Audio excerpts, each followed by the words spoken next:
कार्तिक मास महात्म कथा अध्याय 34 में हमने जाना कि कैसे भगवान विष्णु और माता लक्ष्मी की शादी होने से पहले उन्होंने अलक्ष्मी यानी उनकी बहन की शादी करवाने के लिए भगवान विष्णु से कहा।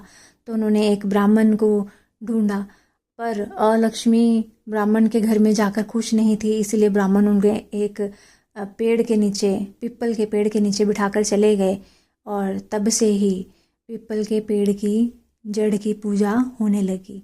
और जो लोग पीपल के जड़ की पूजा करते हैं, पीपल के पेड़ की पूजा करते हैं, उन पे जो लक्ष्मी माँ हैं वह अपनी कृपा जरूर बरसाती हैं, उन पे बहुत प्रसन्न होती हैं। अब जानते हैं आगे 35वां अध्याय, अंतिम अध्याय। इसमें जानेंगे तुलसी विवाह विधि। बोलिए कार्तिक मास की जय, तुलसी महारानी की जय। जय जय श्री राधे श्याम, श्री श्री लक्ष्मी नारायण की जय।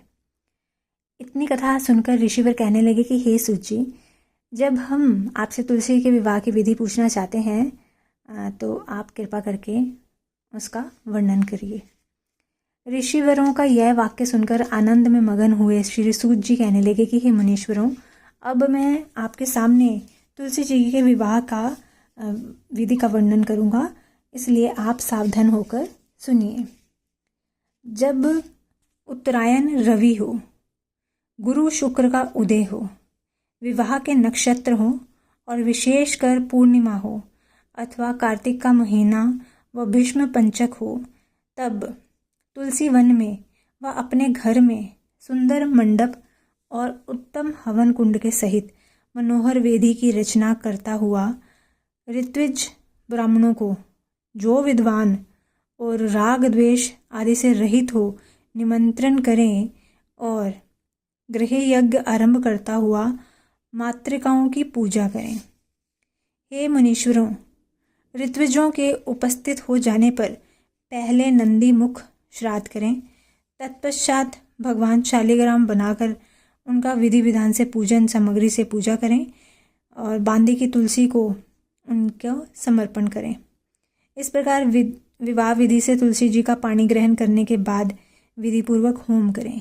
इसके बाद सपत्नीक, यजमान, भाई बंधु और सेवकों के साथ चारों ऋतुजों के सहित विष्णु भगवान की प्रेम प्रदक्षिणा करता हुआ शांति पाठ और मंगल गान के साथ साथ आदि बाजें भी बजवाने चाहिए। हे मुनीश्वरों, ऐसा हो जाने के बाद यजमान को गोदान और शय्यादान करना चाहिए। ऋत्विजों को दक्षिणा देकर विप्र भोज और जाति भोज करना चाहिए। यह सुनकर सूत जी कहने लगे कि हे मुनीश्वरों, इस प्रकार जो मनुष्य श्रद्धा युक्त होकर सत्य, शांति और संतोष को धारण करता है, विष्णु भगवान को तुलसी दल समर्पण करता है, वह समस्त पापों से रहित होकर संसार के सुखों को प्राप्त करता हुआ अंत में विष्णु लोक को प्राप्त होता है, इसमें संशय नहीं है। हे मुनीश्वरों, जिस प्रकार से तुलसी जी के विवाह की विधि बताई गई है, उसी प्रकार आंवला, शमी और पिप्पल के विवाह की विधि भी समझनी चाहिए। बोलिए कार्तिक मास की जय। कार्तिक व्रत उद्यापन विधि। कार्तिक शुक्ल चतुर्दशी को प्रातःकाल गंगा, यमुना अथवा किसी नदी आदि में स्नान ध्यान करके तुलसी जी के समीप 4 द्वारों का एक मंडप बनाना चाहिए। फिर पूर्व के द्वार से आरंभ कर क्रम से मृत्तिका यानी मिट्टी से निर्मित 4 द्वारपालों को स्थापित करें, जिनका नाम इस प्रकार से है: शील, सुशील, जय और विजय। इसके पश्चात तुलसी की जड़ के समीप एक वेदी बनाकर उस पर सर्वतोभद्र चक्र बनावें। वेदी के पश्चिमी भाग में पूर्व की ओर मुख करके बैठ जाएं। तत्पश्चात ब्राह्मण द्वारा संकल्प आदि करके आचार्य का वरण करें। फिर सर्वतोभद्र के ऊपर ब्रह्मादि देवताओं का पूजन करके वहां स्थापित तांबे के कलश के ऊपर स्वर्ण की बनी लक्ष्मी और विष्णु की भगवान की मूर्ति को स्थापित करके इंद्र विष्णु रीति इस मंत्र से आवाहन करके पुरुष सूक्त के मंत्रों द्वारा षोडोपचार पूजन करें और चारों ओर के लोकपाल तथा द्वारपालिकों का भी पूजन करें। इसके पश्चात गीत वादादिक मंगल गान और उत्सव करके रात में जागरण करें। प्रातः पूर्णिमा के दिन स्नान आदि कृत्यों से निवृत्त होकर पवित्र होकर अग्नि की स्थापना करें और ब्राह्मण द्वारा विष्णु भगवान को तिल, घी आदि से हवन करके फिर सर्वतोभद्र मंडलीय देवताओं के लिए एक घी आहुति देकर होम समाप्त करें और पूर्ण आहुति दें।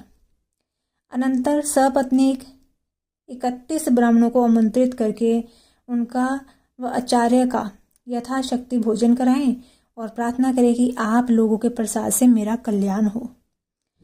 और कार्तिक के इस व्रत व उद्यापन से कुल के 7 जन्मों के किए पाप नष्ट हो जाते हैं और सुख, संतति एवं सौभाग्य आदि सकल मनोरथ सिद्ध होते हैं।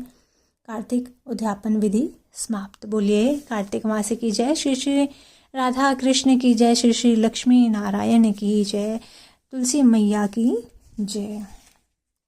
अगर आप मेरे चैनल पर नए हैं तो मेरे चैनल को सब्सक्राइब कर लीजिए और साथ ही बेल आइकन को प्रेस कर दीजिए ताकि हर वीडियो की नोटिफिकेशन आपको मिलती रहे। और अगर वीडियो अच्छी लगे तो कृपया वीडियो को लाइक कीजिएगा, शेयर कीजिएगा, कमेंट कीजिएगा। मिलती हूँ अपनी अगली वीडियो के साथ। तब तक के लिए सभी को हरे कृष्णा, राधे राधे।